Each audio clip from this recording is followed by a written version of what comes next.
Good morning guys. So alas 7:30 na sa kabuntagon no. Ning mata ko og alas 5 pero natulog ko isa pa ka oras kay hikapoy ko gahapon. So nang mata ko og usab alas 6. So nangguna ko guys. Wa pa ko katunga sa kuang gunahon ba. Last week nangguna, karon gihapon nangguna. Way kaumanan akong guna diri guys. Dili maoran ni akong nahuman karong buntagon guys. Kay magluto na pod ko kuan pamahaw. Kani nahuman ako diri human ako dito Iha akong tangkong gitanom na nako. So ang sagbot dito. Tapos dito sa may unahan.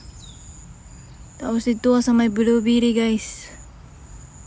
Oh, tagas na. Last week pa na ako 2 weeks pa lang na ako nagigunahan din hawa na nanubo na po ang mga pingris guys. Oh, tagas na kayo. Tapos dito tagas kay guys.